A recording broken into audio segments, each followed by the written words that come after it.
ನಮಸ್ಕಾರ. ಬಿಹಾರ ವಿಧಾನಸಭಾ ಚುನಾವಣೆಯ ಈ ಒಂದು ಸ್ಪೆಷಲ್ ಸೆಗ್ಮೆಂಟ್ಗೆ ತಮ್ಮೆಲ್ಲರಿಗೂ ಸ್ವಾಗತ. ಬಿಹಾರ ವಿಧಾನಸಭೆ 2025ರ ಮತ ಎಣಿಕೆಯಲ್ಲಿ ಎನ್ಡಿಎ ಭರ್ಜರಿ ಗೆಲುವಿನತ್ತ ದಾಪುಗಾಲು ಹಾಕ್ತಾ ಇದೆ. ಮಧ್ಯಾಹ್ನದ ವೇಳೆಗೆ ಭಾರತೀಯ ಚುನಾವಣಾ ಟ್ರೆಂಡ್ಗಳ ಪ್ರಕಾರ ಎನ್ಡಿಎ ಮೈತ್ರಿಕೂಟ 200ಕ್ಕೂ ಅಧಿಕ ಸ್ಥಾನಗಳ ಗಡಿಯನ್ನ ದಾಟಿದೆ. 243 ಸ್ಥಾನಗಳಲ್ಲಿ ಬಹುಮತಕ್ಕೆ 122 ಬೇಕು. ಆದರೆ ಎನ್ಡಿಎ ಈಗಾಗಲೇ ದೊಡ್ಡ ಜಯದತ್ತ ಸಾಗ್ತಾ ಇದೆ. ಇದು ಮಹಾಗಠಬಂಧನ ಮೈತ್ರಿಕೂಟಕ್ಕೆ ತೀವ್ರ ಆಘಾತವನ್ನ ನೀಡಿದೆ. ಎನ್ಡಿಎ ಆರಂಭಿಕ ಮತ ಎಣಿಕೆ ಕಾರ್ಯದಿಂದಲೂ ಕೂಡ ಮುನ್ನಡೆ ಸಾಧಿಸುತ್ತಲೇ ಬಂದಿದ್ದು ಇದೀಗ 200ರ ಗಡಿಯನ್ನ ದಾಟ್ತಾ ಇದೆ.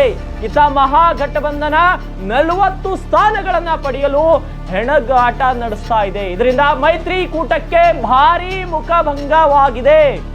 ಬಿಹಾರ ವಿಧಾನಸಭಾ ಚುನಾವಣೆಯಲ್ಲಿ ಆಡಳಿತಾರೂಢ ಎನ್ಡಿಎ ಭರ್ಜರಿ ಗೆಲುವಿನತ್ತ ಸಾಗ್ತಾ ಇದೆ. ಮಹಾಗಠಬಂಧನ ಮೈತ್ರಿಕೂಟ ಈಗಾಗಲೇ ಸೋಲನ್ನ ಒಪ್ಪಿಕೊಂಡಂತೆ ಕಾಣುತ್ತಿದೆ. ಇದರ ಚುನಾವಣಾ ಆಯೋಗದ ಮೇಲೆ ಈಗಾಗಲೇ ಗೂಬೆ ಕೂರಿಸಲು ಮುಂದಾಗಿದೆ ಕಾಂಗ್ರೆಸ್ ಪಕ್ಷ.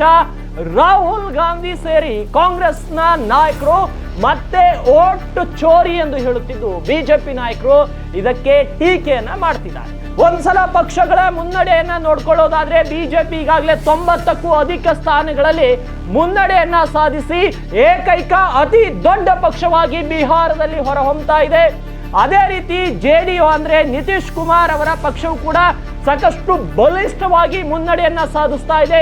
80ಕ್ಕೂ ಅಧಿಕ ಸ್ಥಾನಗಳಲ್ಲಿ. ಏನು LJP ಅಂದ್ರೆ ರಾಮ್ ವಿಲಾಸ್ ಪಾಸ್ವಾನ್ ಅವರ LJP ಪಕ್ಷ 21 ಸ್ಥಾನಗಳಲ್ಲಿ ಮುನ್ನಡೆಯನ್ನ ಸಾಧಿಸ್ತಾ ಇದೆ.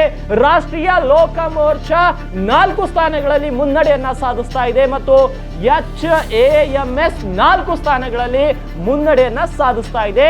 ಒಟ್ಟಾರೆ ಎನ್ಡಿಎ 200ಕ್ಕೂ ಅಧಿಕ ಸ್ಥಾನಗಳಲ್ಲಿ, ಮಹಾಗಠಬಂಧನ ಕೇವಲ 40 ಸ್ಥಾನಗಳಲ್ಲಿ ಮುನ್ನಡೆಯನ್ನ ಸಾಧಿಸ್ತಾ ಇದೆ. ಹಾಗಾಗಿ ಭಾರಿ ಹಿನ್ನಡೆ ಆಗಿದೆ ಮಹಾಗಠಬಂಧನಕ್ಕೆ. ಇನ್ನು ನವೆಂಬರ್ 6 ಮತ್ತು 11ರಂದು 2 ಹಂತಗಳಲ್ಲಿ ಚುನಾವಣೆ ಮುಗಿದಿತ್ತು. 7.42 ಕೋಟಿ ಪುರುಷ ಮತದಾರರಿದ್ರು. ಅದರಲ್ಲಿ 3.92 ಕೋಟಿ ಪುರುಷ ಮತದಾರರು, ಮಹಿಳೆಯರು 3.5 ಕೋಟಿ ಮಹಿಳಾ ಮತದಾರರು ಭಾಗವಹಿಸಿದ್ರು. ಇದೀಗ ಎನ್ಡಿಎ ಸ್ಪಷ್ಟ ಬಹುಮತದಿಂದ ಅಧಿಕಾರದ ಚುಕ್ಕಾಣಿಯನ್ನ ಹಿಡಿಯಲಿದ್ದಾರೆ. ಹಾಗಾಗಿ ಎನ್ಡಿಎಗೆ ಇದೊಂದು ದೊಡ್ಡ ಗೆಲುವು ಅಂತ ಹೇಳಬಹುದು.